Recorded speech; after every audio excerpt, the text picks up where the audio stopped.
Page 5, playing tag. Top of the page, they're introducing you to eighth notes. I don't know if you've had eighth notes or not. If not, we'll just go over them briefly. It says eighth notes in 2/4. I don't like the idea of the 2/4. Let's talk about it.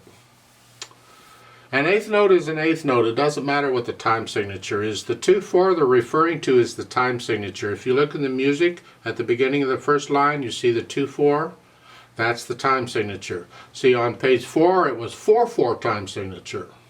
Here it's 2/4 time signature. So we're only counting to two beats and a measure, but we're still counting quarter notes because the bottom number is a 4. That's quarter notes. All right.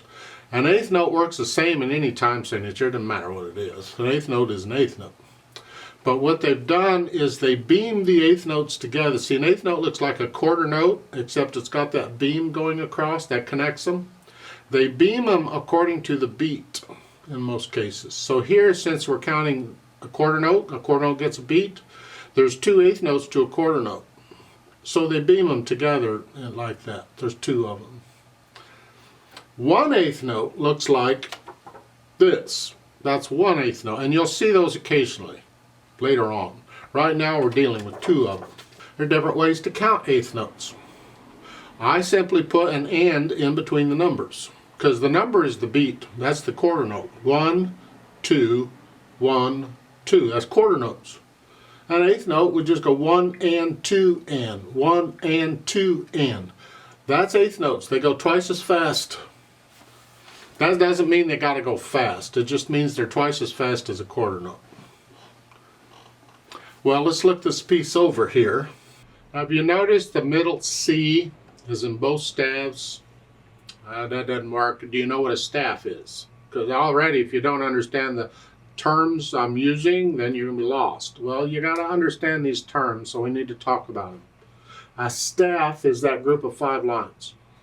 That's it, just empty 5 lines. Well, if middle C appears in the upper staff, the right hand's going to play it, and if it's in the lower staff, the left hand's going to play it. So look in here at the top, when you first are going, it's in the upper staff, right hand's going to play it. And then later on in that line, now it's in the lower staff. Now the left hand's going to play it. So which staff it's in tells you which hand plays the middle C, but either hand can do it because you're in middle C position and it's one or the other. Make sure you can play the notes first. Forget the rhythm. Just make sure you can play the notes. We're still in middle C position and it's here. Just make sure you can play these notes. Second line, you're playing these notes. Just go take your time through and play the notes. I go a little fast because I've been doing this for a million years. You take it at your speed. Then once you got the notes down, then you can add the counting. 1 and 2 and 1 and 2 and 1 and 2 and 1 and 2 and 1 and 2 and 1. See, the half note lasts forever then. You go through and do the counting and play it. When you're comfortable enough with it, then come back to the video in the Play With Me section and play it along with me. You can't be hesitating anywhere. You gotta just fine. Just beat is steady all the way through.